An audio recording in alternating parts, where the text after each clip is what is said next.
The day my husband, Ethan, died, I stood in the hospital hallway, clutching our 6-month-old twins, Olivia and Mason, while the world around me blurred into silence. I thought family would rush to hold us, to share the weight of our grief. Instead, I saw turned backs, cold eyes, and doors quietly closing. My parents said they were too old to help. Ethan's parents whispered that without him, there's no bond anymore. My own sister avoided my gaze, each word cut deeper than death itself. I was left standing there, a widow at 28, with 2 tiny lives depending on me, and no one by my side. Just when despair threatened to swallow me whole, headlights pierced the night outside my crumbling apartment. A black car stopped. And from it stepped my grandfather, Henry Coleman, the billionaire my family despised. He looked at me and said, "Come home, Emma." I remember the silence of the church after Ethan's funeral. People murmured polite condolences, but no one stayed long. Olivia whimpered in her stroller, Mason kicked and fussed, and I stood alone by the coffin, feeling like I was disappearing into thin air. When it ended, I looked for my parents. "Can you come by tonight? I don't know how to manage the babies alone," I asked, my voice trembling. My mother pressed her lips together. "Emma, your father and I are too old. You'll figure it out. You're young." "Too old?" I choked out. "They're your grandchildren." She looked away. My father simply said, "You chose your life. Handle it." Then they walked out, not even glancing at the twins. Later that week, I tried Ethan's parents. His father, Robert, barely opened the door. "Without Ethan, there's nothing tying us to you anymore. We have our own problems." I held Mason tighter. "Your son is gone, and these babies are all that's left of him. Don't you care?" Robert's eyes darted away. "I can't take on more responsibility." The door closed with a final click. By the 3rd day, I stopped calling anyone. My sister, Sarah, left me a voicemail. "Emma, I just can't deal with crying babies right now. Call me when things calm down." Calm down? My husband was in the ground. My children needed milk and diapers. I hadn't slept in 3 nights. My apartment smelled of sour formula and damp clothes. That evening, both twins cried at once, high, piercing wails that shredded my chest. I collapsed on the floor, cradling them, sobbing into their tiny heads. "It's just us now," I whispered. "Just us 3. The phone rang. For a moment, hope sparked. Maybe someone finally cared. It was Sarah again. "Emma, you need to toughen up. You can't expect people to drop everything for you," I snapped. "I buried my husband 2 days ago. Don't talk to me about tough. I begged you, begged Mom, begged Dad. Everyone turned away. Do you have any idea what that feels like?" There was silence, then a sigh. "I'm sorry, but I can't help." The line went dead. The room felt colder. The twins cried harder. I pressed my back against the wall, shaking. That was the moment I understood. I was truly abandoned. Outside, thunder rolled across the night sky. I stared out the cracked window, watching rain streak down the glass. In that darkness, I whispered to Ethan, "I don't know if I can do this without you."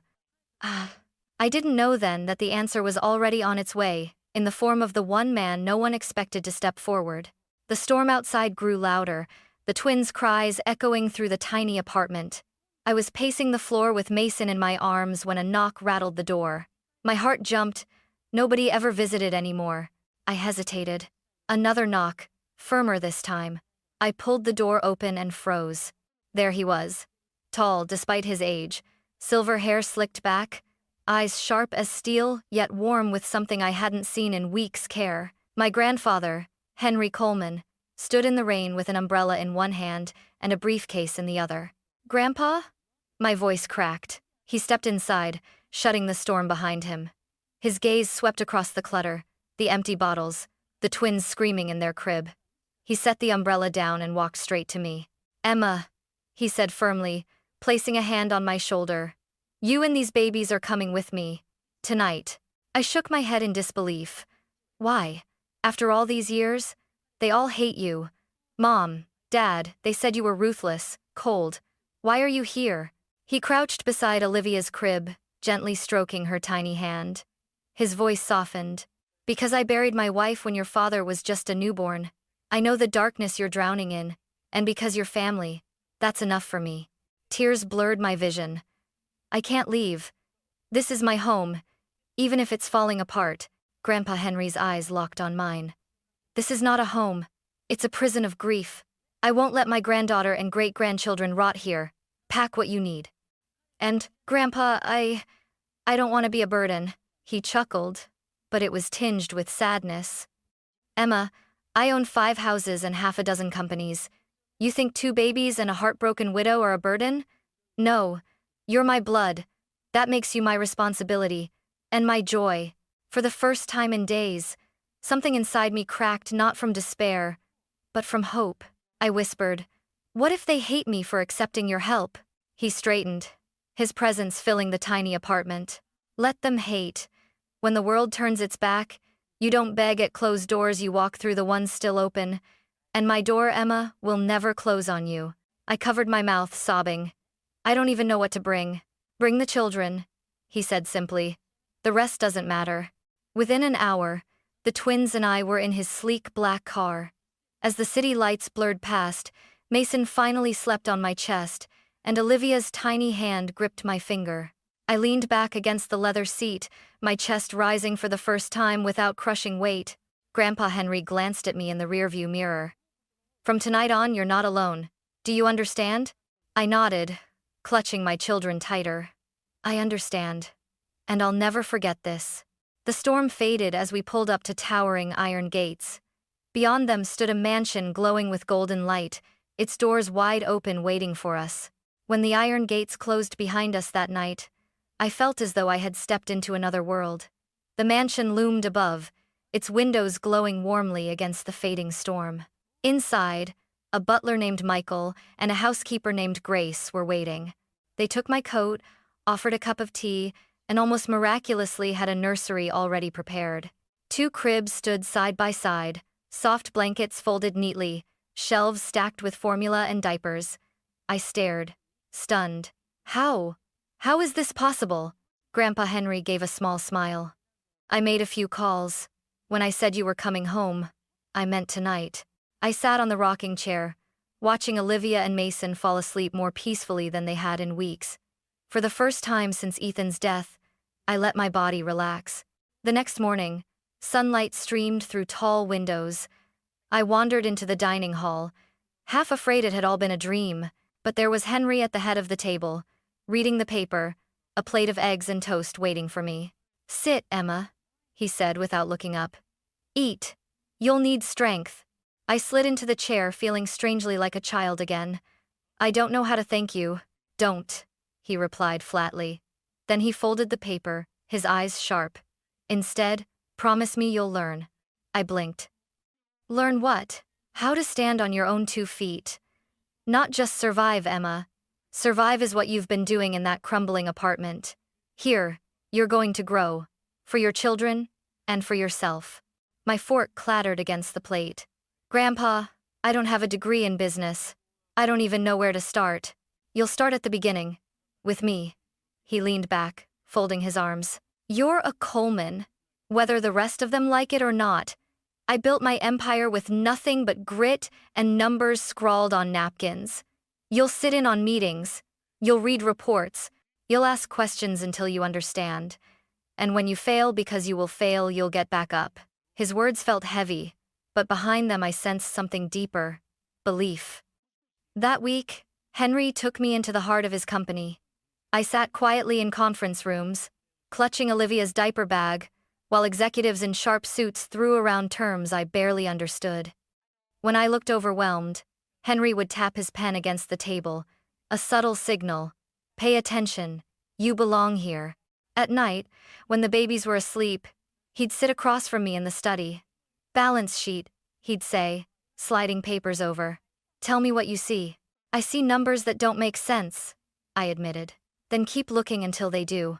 It was exhausting, juggling motherhood and lessons in business, but little by little, I began to grasp patterns.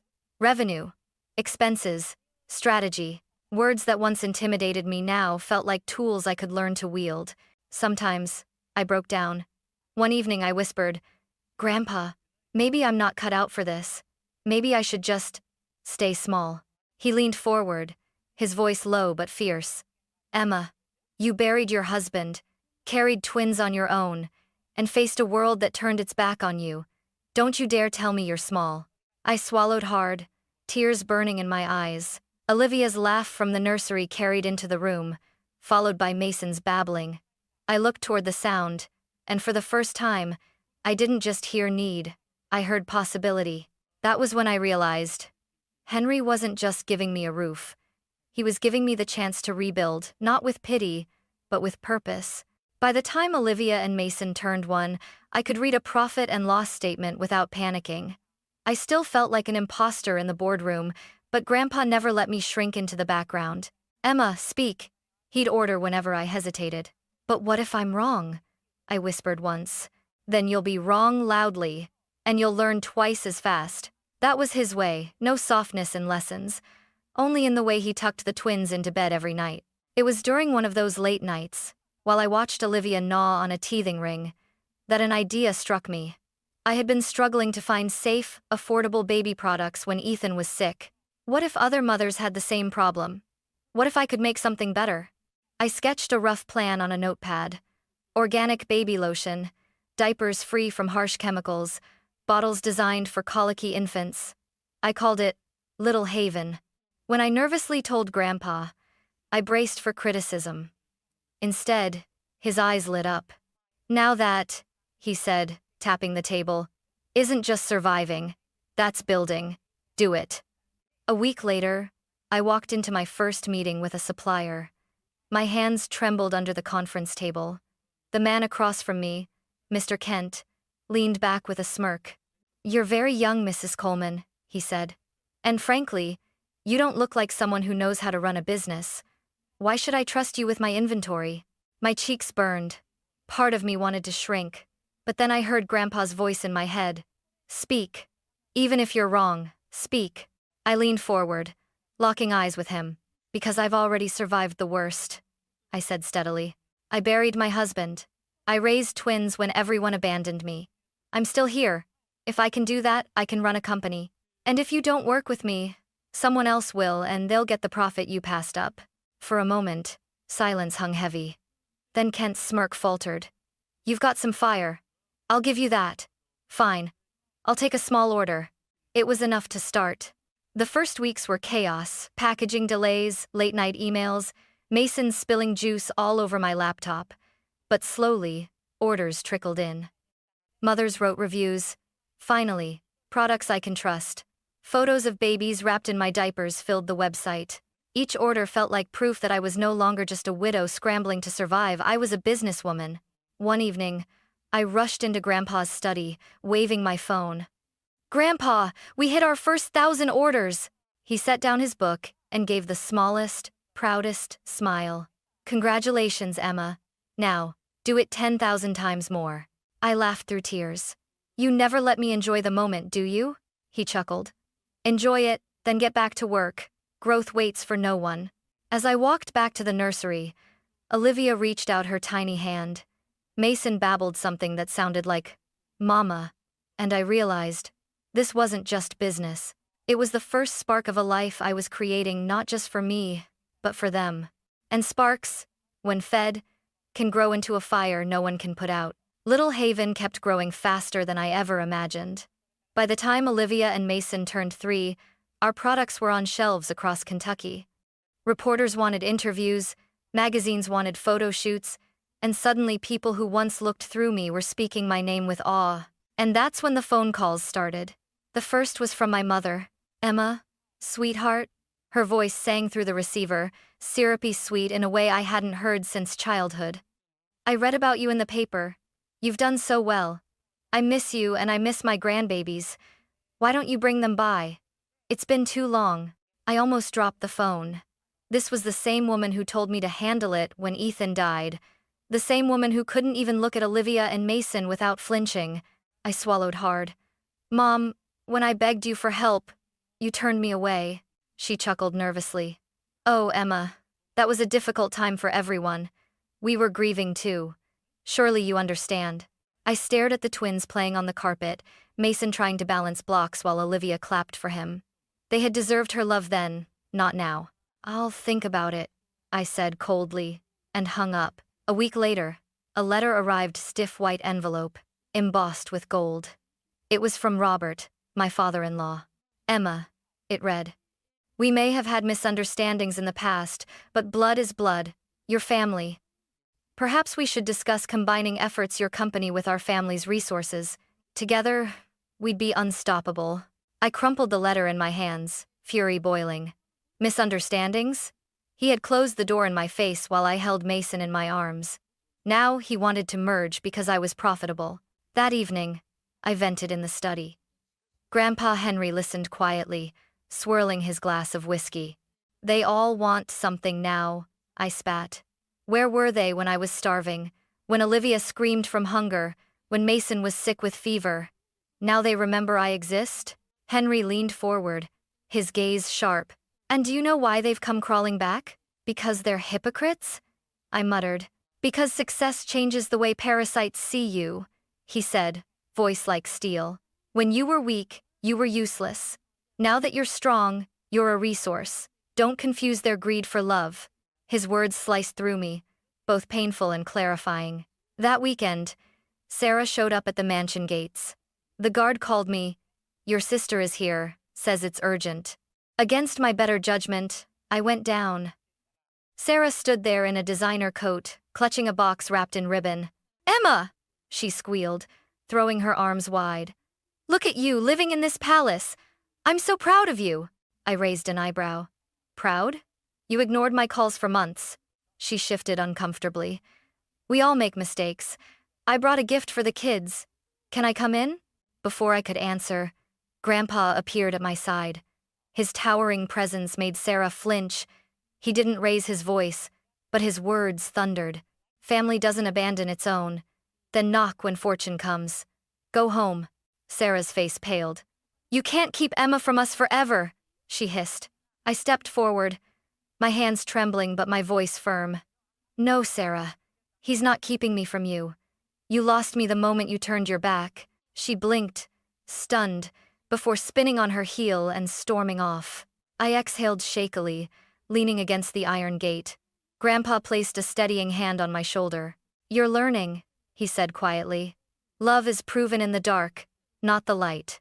As the gates shut again, I realized the whispers of jealousy were only getting louder. And soon, they would crash into a storm I could no longer ignore. It was a Saturday evening when the storm finally broke. Olivia and Mason were painting in the sunroom, their little hands smeared with colors, while I prepared dinner with Grace. Suddenly, Michael the butler rushed in, his normally calm face pale. "Miss Emma," he said quickly, "there's a crowd at the gate. Your parents, your sister, and Robert, your father-in-law. They demand to see you." My chest tightened. "Now?" "Yes. They've brought papers. Legal documents, it seems." Grandpa Henry appeared in the doorway, his cane tapping against the marble floor. He didn't look surprised. "It was only a matter of time," he muttered. "Let them in. But, Emma, this is your fight, not mine." Minutes later, the front doors opened, and the people who had abandoned me flooded into the grand foyer. My mother's perfume hit me first, sharp and artificial. My father's suit gleamed as though polished for this performance. Sarah clutched her handbag like it contained her dignity. And Robert, my father-in-law, carried a leather folder stuffed with papers. My mother's voice rang out, too cheerful. "Emma, look at this house. You've done so well for yourself." I folded my arms. "What do you want?" Robert stepped forward, slamming the folder onto the table. "Rights. As Ethan's father, I have claims over his share of this empire. And you, Emma, as his widow, have a duty to share with his bloodline." I laughed bitterly. "Claims? Duty? When I begged you for formula for Mason, you shut the door in my face. That was your duty, Robert, and you failed. I won." His jaw clenched. "That was the past. Business is business." "Business?" My voice cracked. "These are children, not assets. My life is not a transaction." My father, Curtis, raised a hand. "Emma, calm yourself. We're family. Let's not make this ugly." If you bring us in, we can all benefit. Think of your children's future. Olivia peeked from behind the banister, wide-eyed. Mason clung to my leg. My blood boiled. My children's future? You mean your pockets? Don't you dare pretend this is about them. Sarah suddenly burst out, her voice shrill. You're selfish, Emma. We all struggled too. And now that you've made it, you shut us out? We're entitled to a share? I spun on her, my voice trembling with fury. Entitled? When Ethan's body was still warm, I begged you to sit with me. You said you couldn't handle crying babies. Now you want a cut of the success you never lifted a finger to build? She faltered, but my father stepped in, his voice low and threatening. Emma, this arrogance won't end well. You wouldn't even have survived without your grandfather. None of this is truly yours. The words stabbed deep. For a split second, doubt flickered. Was I just living under Henry's shadow? But then I felt Olivia's tiny hand gripping mine, Mason pressing against my side. I saw Henry standing silently in the corner, his eyes steady, urging me to stand. I straightened. My voice shook, but grew louder with every word. You're right. Without Grandpa, I wouldn't have survived. He opened his doors when you slammed yours. He gave me a chance when you gave me nothing. But everything I've built since the sleepless nights, the endless work, the tears I hid from my children, that's mine. Not yours. And you will never touch it. Robert slammed his fist on the table. You think you can shut us out? We'll take this to court. Do it, I snapped. I have every receipt, every review, every contract showing I built Little Haven myself. Go ahead. But you'll lose and you'll show the world what cowards you are, trying to steal from a widow and her children. Sarah's face twisted with rage. You, ungrateful brat, she spat. We're blood. Blood? I laughed, tears streaming down my face. Blood abandoned me when I needed it most. Family isn't who shares your veins, it's who stays when the world collapses. You are not my family. The room fell silent. Robert gathered the papers with shaking hands, his face red with fury. You'll regret this, Curtis muttered under his breath. You'll come crawling back. Sarah's eyes glistened with bitter tears. You'll see what it feels like to be alone. I raised my chin, though my whole body trembled. I already know what it feels like to be alone, and I survived. You can't hurt me anymore. Grandpa Henry finally stepped forward, his cane striking the marble like a gavel. His voice was calm, but final. You heard her. Leave my house, and don't ever come back. The heavy doors swung open. One by one, they filed out, faces pale, masks shattered. When the last echo of their footsteps faded, I collapsed onto the stairs, shaking uncontrollably. Olivia climbed into my lap, whispering, Mommy, are they gone? Yes, sweetheart, I whispered back, clutching her tight. They're gone, and they're never coming back. Grandpa placed a hand on my shoulder. You fought well tonight, Emma. I wiped my tears, still trembling. I was terrified. He gave a rare, proud smile. Courage isn't the absence of fear. It's choosing to stand anyway. And tonight, you stood taller than I ever have. As the mansion doors shut against the storm, I realized something. They hadn't just tried to take my company, they'd tried to take my dignity. And I had finally slammed the door, not just on them, but on the part of me that once begged for their love. After that night, something inside me shifted. I no longer felt like the abandoned widow who once begged for scraps of love. I was Emma Coleman, mother, entrepreneur, survivor. And soon, the world began to see me that way too. Little Haven expanded beyond Kentucky. Orders poured in from across the country. Retailers lined up, investors called, but I remembered Grandpa's advice. Never sell your soul for quick profit. Build slow, build strong. One morning, the Lexington Herald ran a front-page headline, Widow Builds Baby Empire, a story of grit and grace. They photographed me with Olivia and Mason, who sat proudly in my lap holding a bottle of our lotion. When I showed the paper to Grandpa, he chuckled. Grace, grit, empire. Sounds like you, Emma. I laughed, shaking my head. I never wanted to be in the spotlight. You didn't want it, he said. But you earned it. Weeks later, we were invited to a conference in New York, where entrepreneurs shared their stories. I stood on stage, lights blinding me, Olivia and Mason waving from the front row beside Grandpa. My voice trembled at first, but grew steadier as I spoke.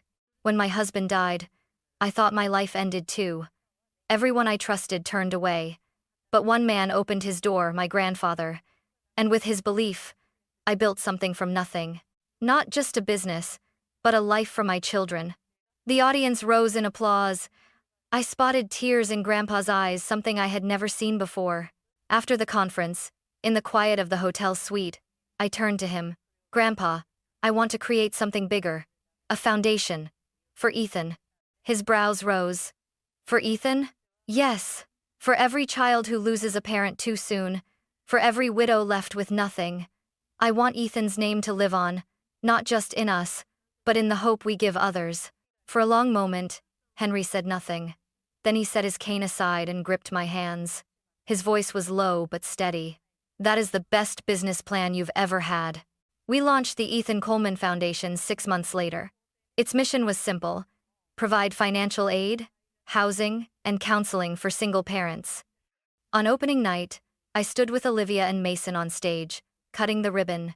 Cameras flashed, reporters shouted questions, but my eyes were only on the twins, who beamed with pride. Afterward, Mason tugged at my dress. Mommy, is Daddy proud of us? My throat tightened. I knelt down, cupping his face. Yes, sweetheart. Daddy is smiling from heaven right now. Olivia slipped her hand into mine. And Grandpa too? I looked over at Henry, standing tall though age weighed on him, pride shining in his eyes. Especially Grandpa. Later that evening, he pulled me aside. Emma, he said, voice thick with emotion. I built fortunes, companies, empires. But tonight, you built something greater legacy. And now, I know the family name is safe in your hands. Tears filled my eyes. Grandpa, I couldn't have done any of this without you. He shook his head gently. No, Emma, you could have. But I'm glad you didn't have to. And for the first time, I believed him. Years later, the mansion no longer felt overwhelming. It felt like home. Olivia and Mason were 12 now, bright and spirited, carrying the same determination that once kept me breathing through sleepless nights. One golden autumn afternoon, I told them, "We're going to see your father today." They grew quiet, nodding solemnly. We loaded into the car with a bouquet of Ethan's favorite white lilies. Grandpa Henry, older and slower now, insisted on coming too. The cemetery lay beneath a canopy of oaks. The air was crisp, the ground scattered with fallen leaves. I knelt in front of Ethan's grave, tracing the letters carved into the stone.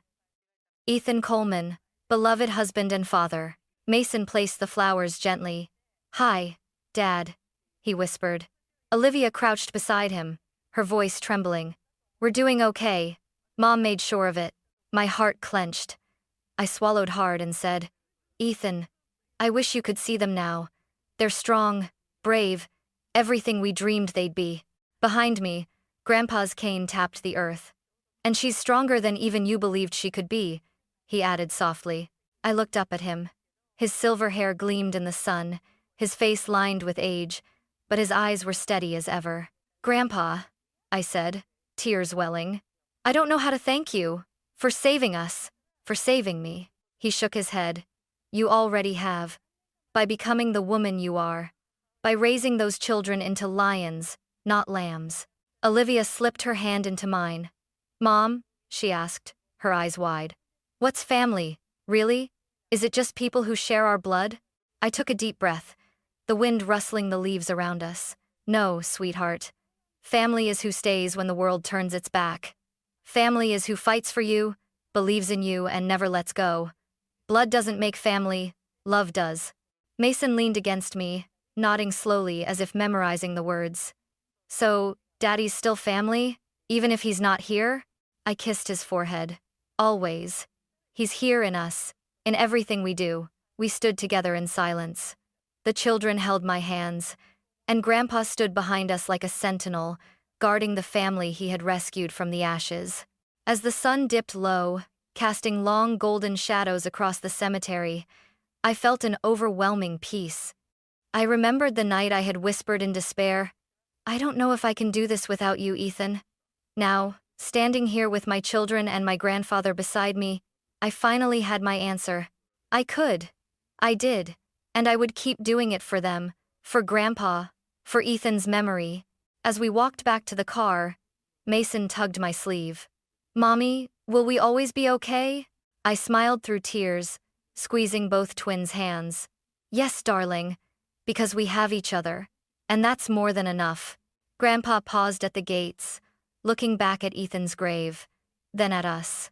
His voice, steady and proud, carried across the quiet air. The Coleman family stands, not because of wealth, but because of love. Never forget that. And in that moment, under the autumn sky, I knew the circle was complete.